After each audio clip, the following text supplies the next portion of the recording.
Assalamualaikum warahmatullahi wabarakatuh. Murid-murid kelas 4, jumpa lagi dengan Bu Nini dalam pelajaran pendidikan agama Islam. Sebelum kita mulai pelajaran pagi hari ini, mari kita awali dengan berdoa. Semoga apa yang kita pelajari nanti menjadi ilmu yang bermanfaat, barokah bagi kita semua. Nah, bagaimana kabarnya hari ini anak-anak kelas 4? Alhamdulillah, luar biasa. Allahu Akbar. Tentunya anak-anak senang sekali ya belajar di rumah ditemani dengan orang tua, mungkin dengan kakaknya juga.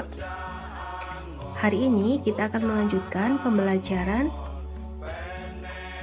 tentang bab ke-10, yaitu kisah keteladanan Wali Songo, di mana Wali Songo adalah para ulama yang sudah berjasa menyebarkan agama Islam di seluruh Nusantara, baik di Pulau Jawa ataupun di pulau-pulau lain se-Indonesia Raya. Wali Songo menyebarkan ajaran agama Islam mulai dari tahun 1300 Masehi sampai dengan 1700 Masehi. Karena judulnya Wali Songo, wali-wali yang akan kita pelajari nanti ada jumlahnya 9. Siapa saja Wali Songo itu? Ya, yang pertama itu Sunan Gresik, yang kedua Sunan Ampel, yang ketiga Sunan Bonang, yang keempat Sunan Giri, yang kelima Sunan Derajat, yang keenam Sunan Kalijogo, yang ketujuh Sunan Kudus, yang kedelapan Sunan Muria, dan yang kesembilan adalah Sunan Gunung Jati.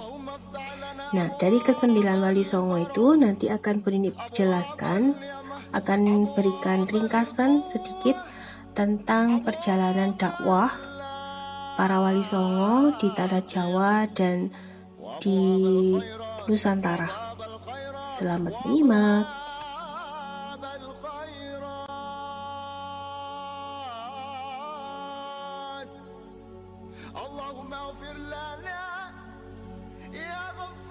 Yang pertama yaitu Sunan Gresik, atau yang mempunyai nama Maulana Malik Ibrahim. Beliau adalah guru para wali dari Sunan Ampel, Sunan Bonang, Sunan Giri, Sunan Derajat, Sunan Kalijogo, Sunan Kudus, Sunan Muria, dan juga Sunan Gunung Jati. Sunan Gresik mendirikan sebuah masjid dan pondok pesantren. Beliau mendakwahkan ajaran agama Islam dengan memberikan tauladan akhlak yang baik, bergaul dengan yang baik, dan dengan tauladan ini masyarakat yang dulunya belum mengenal Islam, mereka tertarik untuk belajar agama Islam.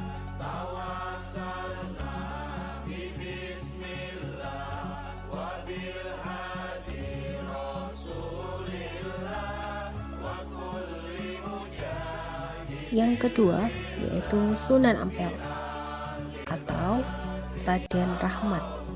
Beliau lahir di Campa, Aceh. Beliau mendirikan pondok pesantren di Ampel Dinto yang kemudian berkembang menjadi Masjid Agung Dinto. Sunan Ampel memiliki murid-murid yang kemudian juga menjadi wali, diantaranya yaitu Raden Paku atau Sunan Giri, Raden Fatah, Sunan Pertama Demak, Syarifuddin, dan Maulana Ishak. Para santri dari Sunan Ampel juga banyak berasal dari luar pulau. Beliau berdakwah dengan cara menyebarkan ajaran agama Islam melalui para santrinya. Kemudian santri yang sudah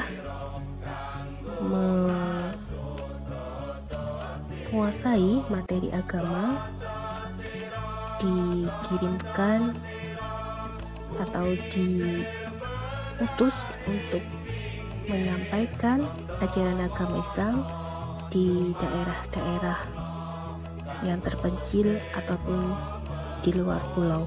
Dengan begini, Sunan Ampel berharap penyebaran agama Islam akan berkembang dengan baik.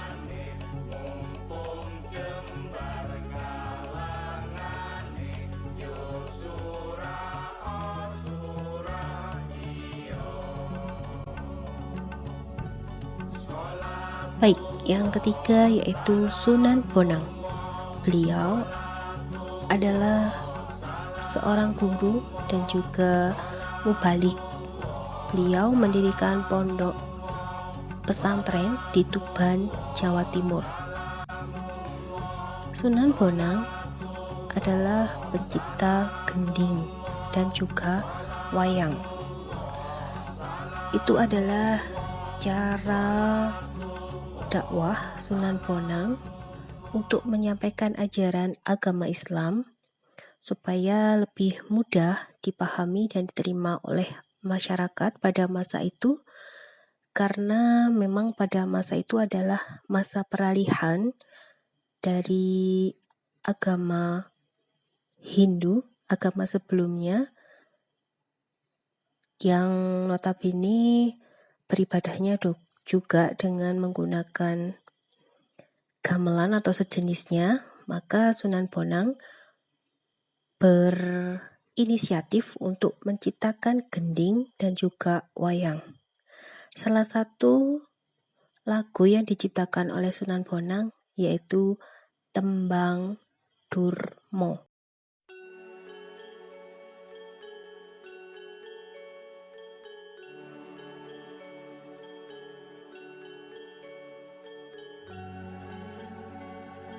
Baik, yang keempat yaitu Sunan Giri. Beliau masih bersaudara dengan Sunan Gunung Jati.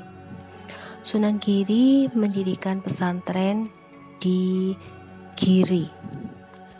Beliau sangat berpengaruh dengan Kesultanan Demak yang pada saat itu mengisi pemerintahan setelah kerajaan Hindu-Buddha runtuh.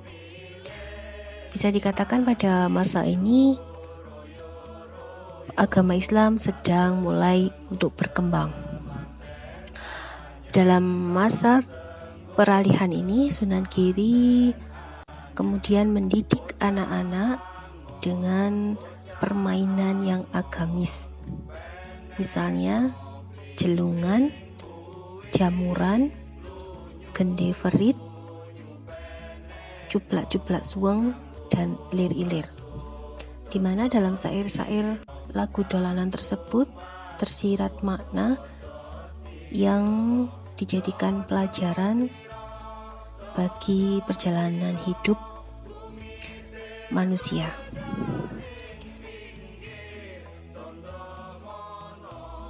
Yang kelima yaitu Sunan Derajat.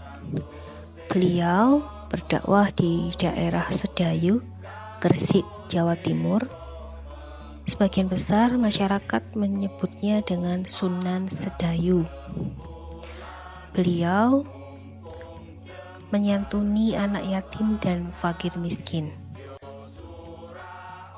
Beliau juga menciptakan lagu gending pangkur sebagai sarana dakwahnya untuk mendekatkan diri dengan masyarakat, juga untuk supaya bisa dengan mudah diterima oleh masyarakat pada masa itu.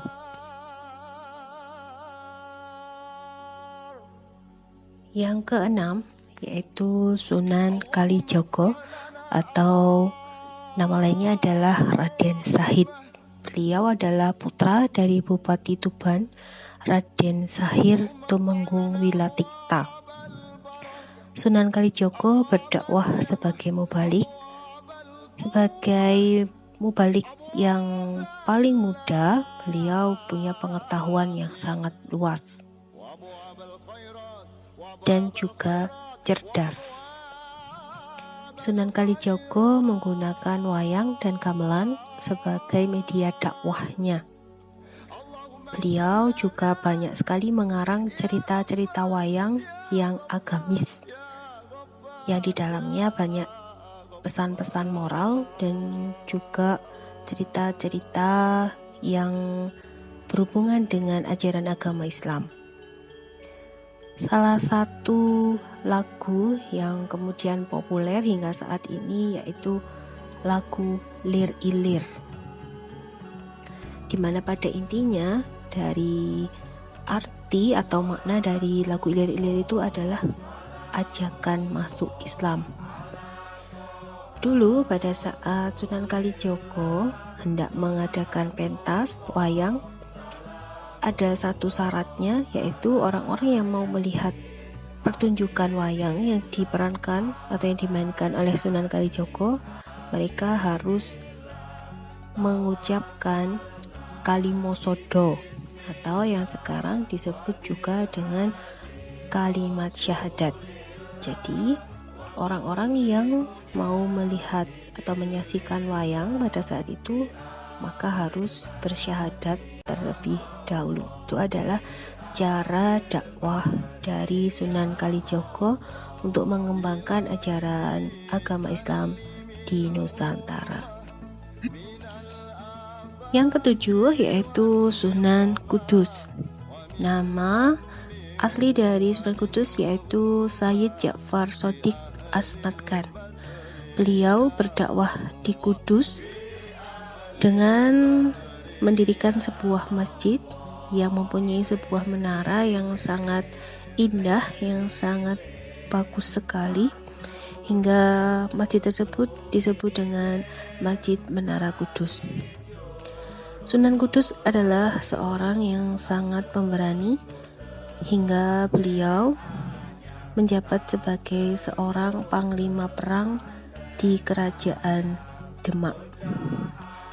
Begitu juga cara dakwah Sunan Kudus dengan mengajarkan berbagai ilmu tentang agama Islam. Kemudian banyak sekali para pemuda juga santri yang belajar tentang ajaran agama Islam di masjid yang beliau bangun. Kedelapan yaitu Sunan Muria atau Raden Umar Said. Beliau adalah putra dari Sunan Kalijaga. Sunan Muria berdakwah di daerah pedesaan yang terpencil. Beliau berdakwah di Gunung Muria, mendidik kaum pedagang tentang ilmu agama ataupun tentang ilmu kehidupan. Beliau menciptakan lagu Tembang Sinom dan Kinanti, di mana dua tembang tersebut menceritakan tentang perjalanan hidup manusia dikala masih berusia muda, yang mulai untuk lebih mencari jelas jati tentang dirinya Tembang masing-masing. Sinom dan Kinanti akan kita bahas selanjutnya di minggu depan.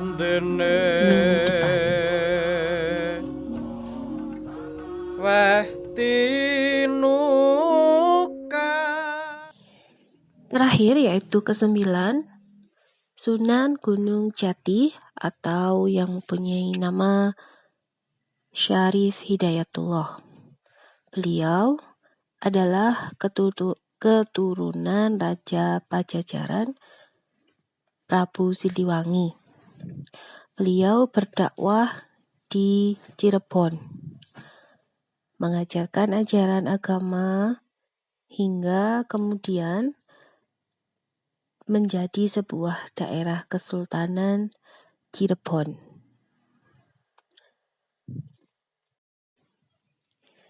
Alhamdulillah anak-anak semua, murid-murid kelas 4, Bu Rini sudah memberikan sedikit tambahan materi tentang Wali Songo, di mana pada intinya ke-9 Wali Songo tersebut mengajarkan ajaran agama Islam di seluruh Nusantara dengan cara mendidik para santri, kemudian menyebarkan ajaran agama Islam ke seluruh wilayah Nusantara. Banyak cara yang mereka lakukan, mulai dengan berdakwah menjadi sebagai mubalik, kemudian mengajak para warga untuk membaca 2 kalimat syahadat sebelum menyaksikan cerita wayang. Ada juga yang berdakwah dalam bidang politik atau dalam kerajaan maupun kesultanan. Nah, apa yang bisa kita teladani dari kisah Wali Songo tersebut, yaitu kita senantiasa mengajarkan hal-hal kebaikan bagaimanapun status ataupun derajat kita harus menebarkan kebaikan, menyampaikan ilmu, supaya ilmu yang kita pelajari menjadi ilmu yang bermanfaat, barokah. Baik, tugas untuk anak-anak kelas 4 hari ini adalah membuat ringkasan atau peta pikiran atau disebut juga dengan mind map tentang ke-9 Wali Songo.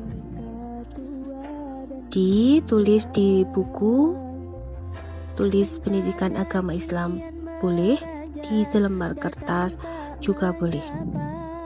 Nanti dari mind map itu anak-anak bisa meringkas nama-nama ke-9 Wali Songo yang sudah berdakwah di seluruh Nusantara, kemudian secara ringkas mengetahui bagaimana cara dakwah beliau.